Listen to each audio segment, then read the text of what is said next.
എല്ലാവർക്കും പുതിയൊരു വീഡിയോയിലേക്ക് സ്വാഗതം. സങ്കീർത്തനങ്ങൾ 20:7 ചിലർ രഥങ്ങളിലും ചിലർ കുതിരകളിലും ആശ്രയിക്കും, നാമോ ദൈവനാമത്തെ ഓർക്കും.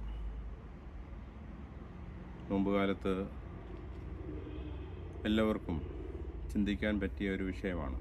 സംഖ്യാപുസ്തകം 4:6 ശക്തിയിലും കരുത്തിലുമല്ല ദൈവാത്മാവിലത്രയും നാം ബലപ്പെടുന്നത്.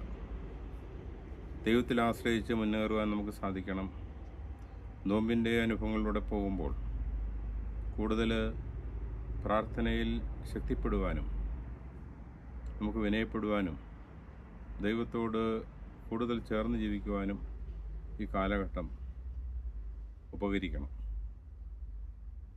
നമ്മുടെ അനുഭവങ്ങൾ പാഠങ്ങളാക്കി ജീവിതത്തെ ക്രമപ്പെടുത്താൻ നമുക്ക് സാധിക്കണം.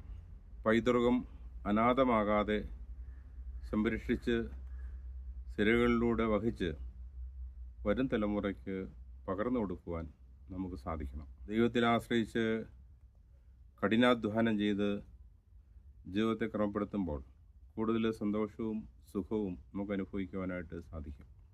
ക്ഷമയും പരിശ്രമവും പ്രാർത്ഥനയും സമന്വയിപ്പിച്ച് നമ്മൾ പ്രതീക്ഷയോടെ കാത്തിരിക്കുമ്പോൾ പുതുപുത്തൻ പ്രഭാതങ്ങൾ നമുക്കായി വിടരും. പ്രാർത്ഥനയിൽ ശരണപ്പെട്ട് പ്രതീക്ഷയോടെ കാത്തിരിക്കുവാനായിട്ട് നമുക്ക് സാധിക്കണം. രഥങ്ങളിലും കുതിരകളിലും ആശ്രയിക്കുന്ന ആളുകൾ തങ്ങളുടെ ശക്തിയിൽ അഭിമാനിച്ച് നിൽക്കുന്നതിന് പരിശ്രമിക്കുമ്പോൾ ഒരു യഥാർത്ഥ മനുഷ്യനെ സംബന്ധിച്ചിടത്തോളം, ദൈവസ്നേഹിയെ സംബന്ധിച്ചിടത്തോളം, മനുഷ്യസ്നേഹിയെ സംബന്ധിച്ചിടത്തോളം കൂടുതൽ ദൈവത്തിൽ ആശ്രയിച്ച് ബലപ്പെടുവാനും വിനയപ്പെടുവാനും നമുക്ക് സാധിക്കണം. ഉണങ്ങി വരേണ്ട ദേശത്ത് മഴ പെയ്യുന്നത് പോലെ, കരിഞ്ഞുണങ്ങിയ നിലത്ത് 10 മടങ്ങ് കിളിർത്തു വരുന്നത് പോലെ നമ്മുടെ പ്രതീക്ഷകൾ നാമ്പെടുത്ത് നമുക്ക് സന്തോഷ അനുഭവങ്ങൾ ഉളവാകും.